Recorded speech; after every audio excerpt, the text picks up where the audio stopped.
Hola, ¿qué tal? Muy buenas noches, bienvenidos a las 8:45, ya en esta fase de análisis y entrevistas. Analizamos esta noche como primer tema lo ocurrido en el Congreso de la República. Es la noticia que acapara los titulares en esta tarde, noche de jueves, y por supuesto el análisis acá en las 8:45 sobre este tema.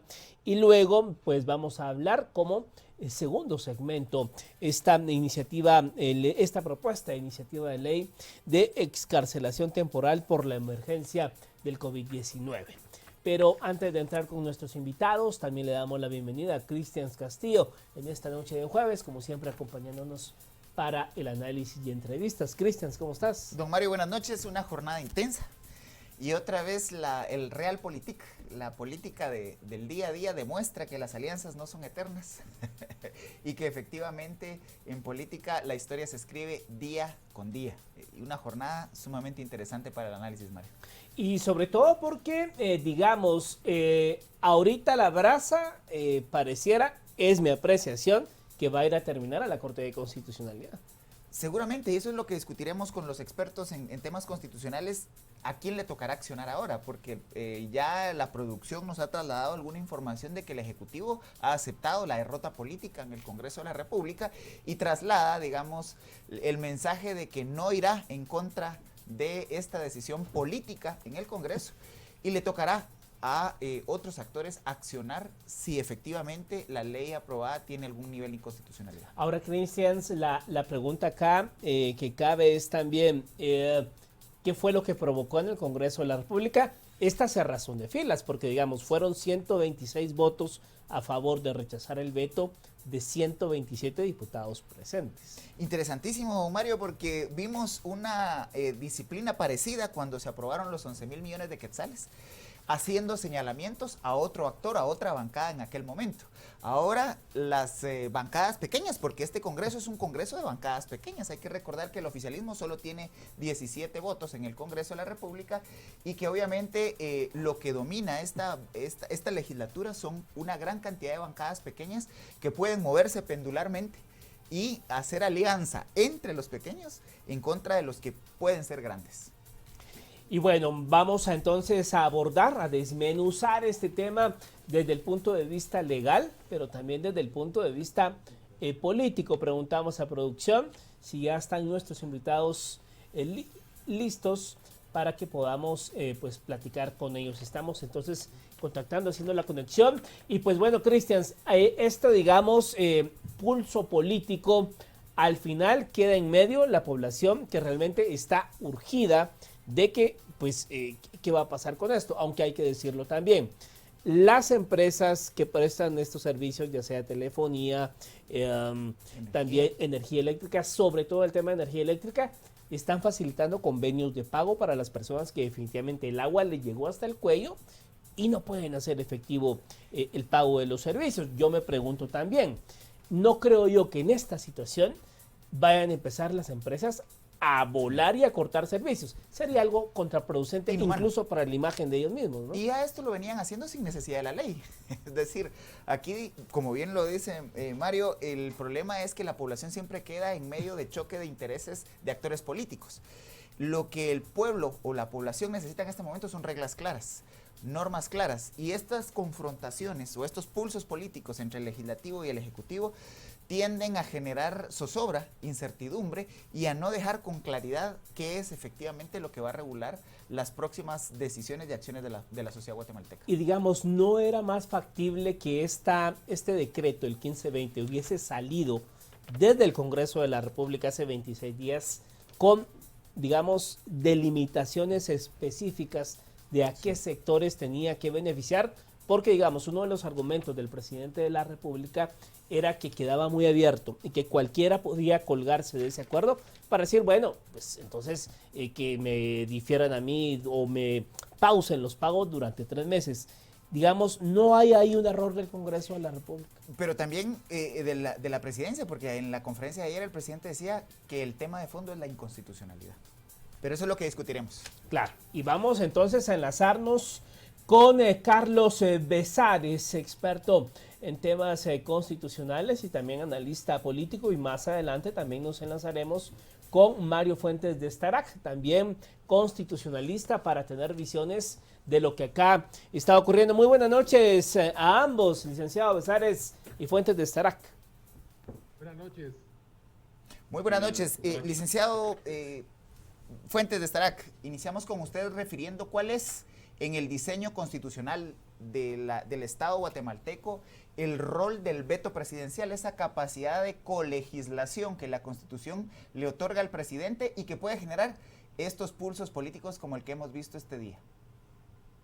Sí, el veto presidencial es precisamente un control interorgánico que tiene el Ejecutivo, el presidente de la República, sobre el legislativo, y es precisamente cuando el presidente estima que existen vicios de inconstitucionalidad en el decreto que le ha sido enviado por el Congreso de la República después de su aprobación, para que el Ejecutivo, el presidente, lo sancione y posteriormente lo envíe al diario oficial para su publicación. Entonces, el presidente lo que hace es que no sanciona el decreto y se lo devuelve al Congreso de la República, haciéndole ver precisamente de esa serie de objeciones que tiene el presidente al decreto. Entonces, el Congreso de la República tiene la obligación de volverlo a revisar, analiza las objeciones que le ha hecho el presidente y en todo caso, pues puede, digamos, hacerle enmiendas al decreto, o en su caso, si considera que las observaciones que hizo el presidente no son admisibles o aceptables, pues por una mayoría calificada, es decir, en este caso con 106 votos como mínimo, pues él puede volver a aprobar el decreto y rechazar el veto presidencial y enviárselo nuevamente al presidente de la República para que éste proceda a sancionarlo y publicarlo inmediatamente, ya sin posibilidad de hacer ningún tipo de objeción. Ahora bien, licenciado Besares, digamos, para quienes plantean la tesis de que esto se tenía que ir a una consulta de la Corte de Constitucionalidad, ¿esa tesis cabe o no cabe? Recordemos, a ver, el punto de partida que debemos de hacer es ¿para qué sirve una constitución? Una constitución es el límite entre gobernantes y gobernados, pero esta constitución rige toda la vida nacional y cuando se encuentra en peligro la república, que pueden ser peligros de muchos tipos, puede generar estados excepcionantes. ¿Qué es un estado excepcionante? Pues aquel que reduce las libertades en función de una situación que es anormal. Pasando ese punto que sería la teoría, no estamos en una situación normal, estamos en una situación de emergencia. Entonces, muchos cánones de juicios que serían en la normalidad los adecuados, no resultan tan adecuados durante una emergencia. Entonces, aquí lo que sucedió en realidad, porque al ser el derecho constitucional un derecho jurídico político, tampoco puede obviar la realidad. Los diputados distritales decidieron rechazar el veto presidencial porque la presión social de la gente, y eran los discursos durante la sesión, es demasiado grande. Las personas, la mayoría de sectores sociales guatemaltecos se encuentran al límite. Entonces, entrar a un debate de tecnicismos en este momento resulta muy peligroso para la República misma, porque lo que se está intentando proteger con este decreto es la paz social. Es decir, que no convulse estas medidas de distanciamiento, porque lo que nos ha puesto en peligro y lo que quizás se dificulta en esta situación para comprender es que el peligro no es de algo que podamos palpar, es un virus que ha puesto en peligro las bases de la República y al no ser visible es más difícil, digamos, de poderlo palpar o ver. Licenciado Sin embargo, Fuentes. los resultados, viendo la situación mundial, son graves. Licenciado Fuentes de Starac, profundizando y haciendo la misma consulta que ya Mario ha planteado respecto de un sector que plantea que si el presidente aducía inconstitucionalidades, no debían ser consultadas a quien interpreta la Constitución, que es la Corte de Constitucionalidad. Este paso cabía dentro del mecanismo constitucional de la aprobación de leyes. Mire, para el Congreso de la República sí, yo creo que debieron de haber enviado el proyecto de ley a la Corte de Constitucionalidad antes de su aprobación.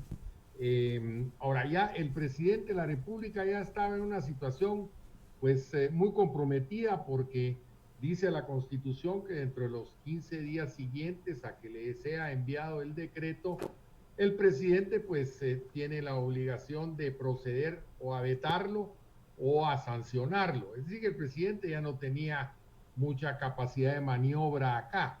Es decir, que lo único que podía hacer, si no estaba de acuerdo con el texto del mismo, por considerar que habían objeciones de inconstitucionalidad, pues era simplemente devolverlo al Congreso.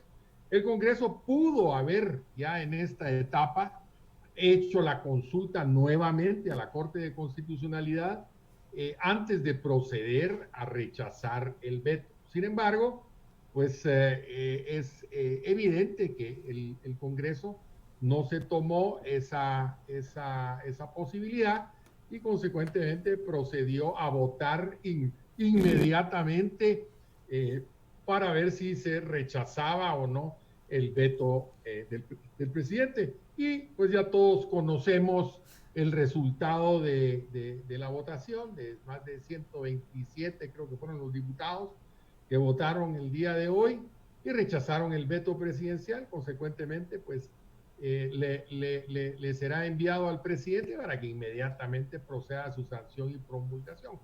Ya no son tiempos entonces para hacer ningún tipo de consultas, sino que en todo caso, cuando entre en vigencia el decreto, pues los interesados podrán impugnarlo, ¿verdad? Si hay objeciones de inconstitucionalidad, que yo veo problemas en el mismo, y que sea la Corte de Constitucionalidad finalmente la que suspende o no la vigencia del decreto al ser planteada la acción de inconstitucionalidad que corresponde. Precisamente en ese punto, licenciado Carlos Bezares, de lo que digamos ya se plantea como un escenario venidero, unas acciones de inconstitucionalidad para evitar que este decreto cobre vida.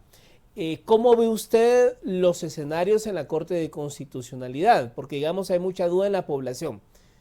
Si podemos explicar cuál es el camino que sigue ahora esto, ya lo explicó un poco el doctor de Starac, pero la previsión de que esto sí o sí va a tener lo que decidir la Corte.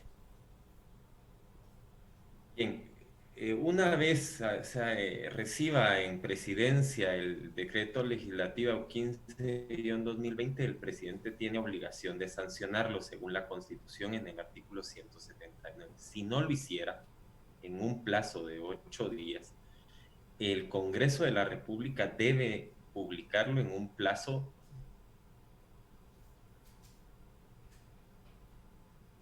Nos escucha el licenciado Bezares. Por cualquier persona auxiliada. ¿Sí? ¿Me escuchan? Sí, continúe, por favor. Puede ser impugnado por cualquier persona auxiliada de abogados. Entonces, en ese punto... Creo, licenciado Besares, que tiene usted un problema con su conexión. Vamos a retomar, mientras se estabiliza su conexión, el planteamiento con el doctor Destarac. Doctor Fuentes, efectivamente, lo que corresponde ahora es que la sanción de la ley continúe.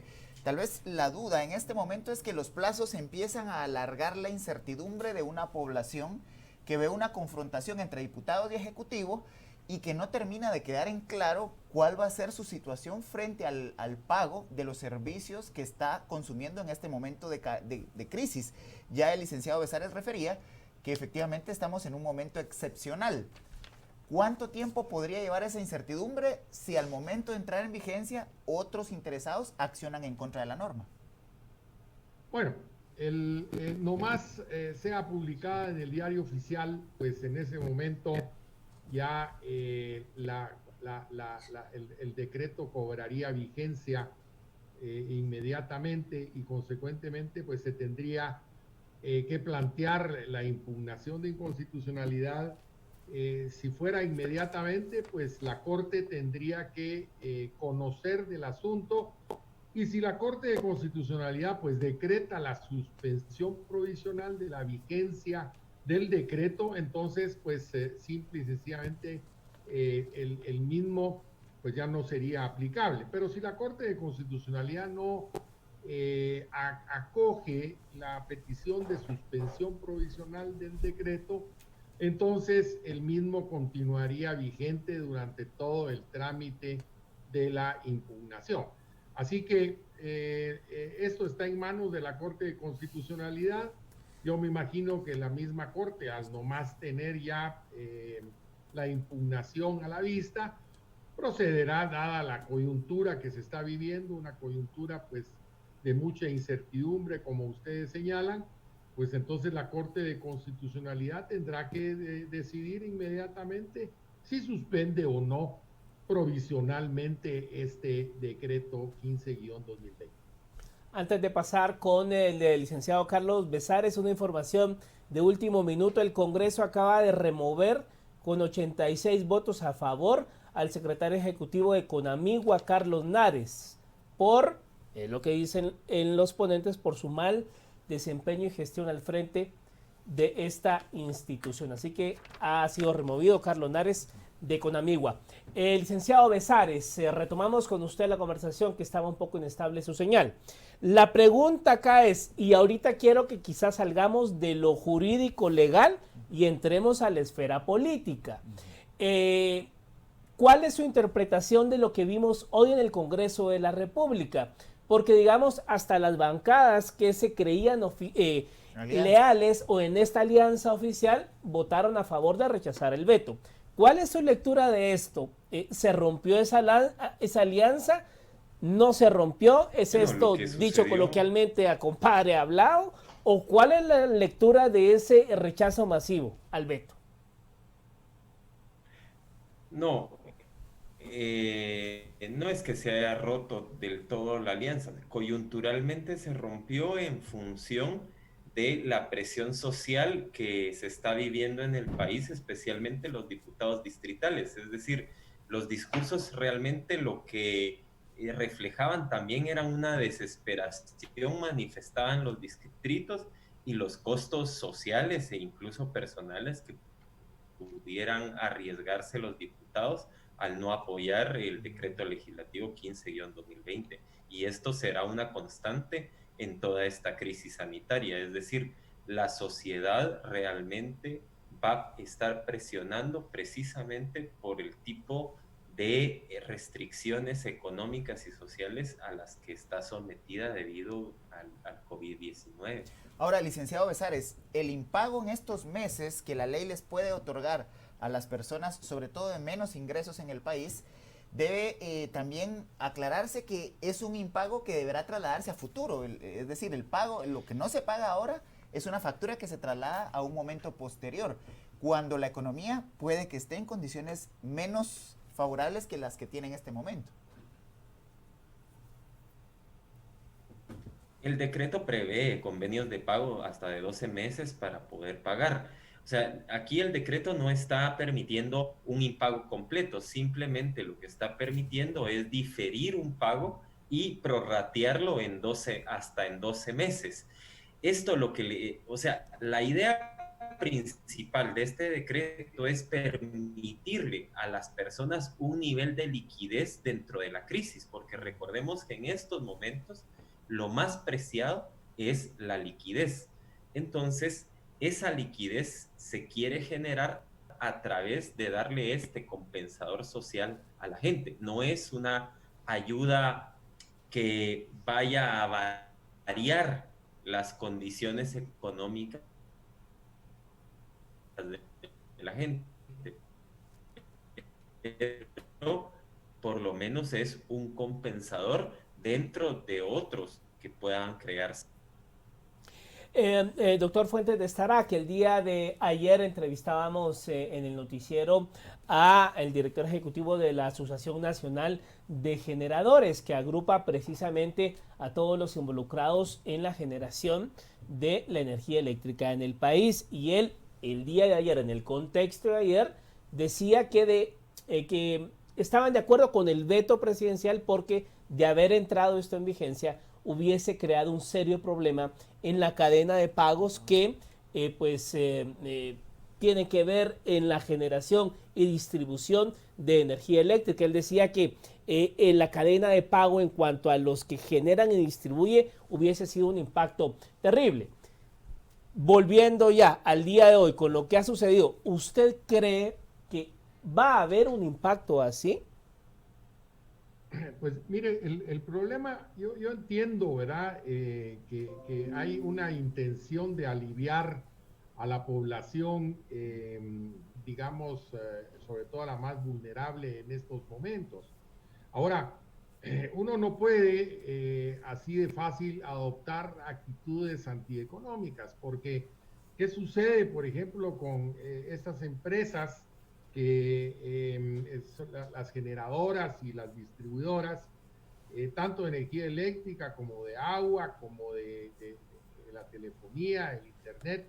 Pues estas empresas tienen costos de producción, tienen costos de operación, y pues las mismas, ¿cómo cubren esos costos? Pues los cubren con los ingresos que les genera precisamente el pago de parte de los usuarios y los consumidores de los servicios.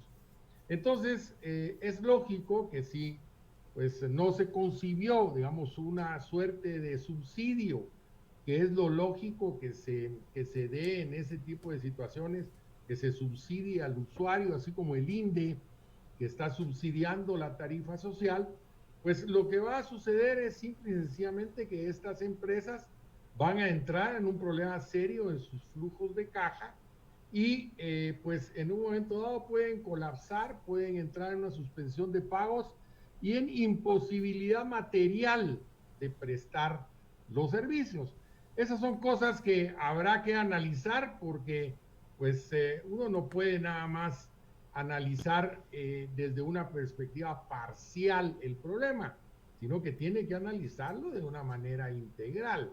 Así que esto que dice la Asociación de Generadores, pues es cierto, eso es lo que va a ocurrir, y ahora pues habrá, si esta ley finalmente entra en vigencia, pues lo que habrá que ver es cómo hacer que las empresas que prestan este tipo de servicios no colapsen y entren en una suspensión de pagos, que eso pues sería verdaderamente más grave todavía que la medicina que se está intentando, dar en este momento. Ahora, licenciado Bezares, también el día de ayer en la discusión que se tenía en la mesa del noticiero a las 8:45 se planteaba que hay un cambio en el consumo de la energía. Se ha pasado de los grandes consumidores que han dejado algunos de producir por no ser empresas o industrias prioritarias para atender las necesidades de la crisis, a un consumo más domiciliar.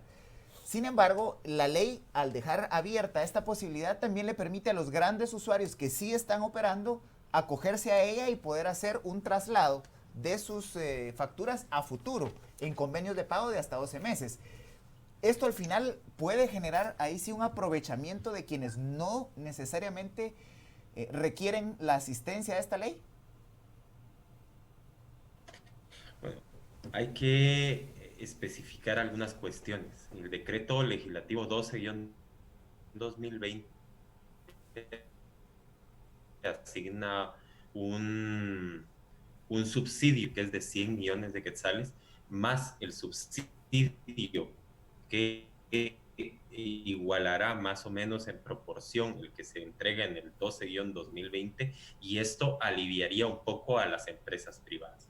Otra medida es que se les difirió el pago en el pago de impuestos como IRTRA, Intecap, IX, y esto les da otro nivel de liquidez. Entonces, digamos que todos los sectores sociales han obtenido compensadores sociales y económicos, y entonces sería muy injusto que el sector informal, que está en el 70%, no obtuviese también unos compensadores económicos y sociales. Es decir, no se está violentando la economía, sino se está tratando de estabilizar en mitad de esta crisis.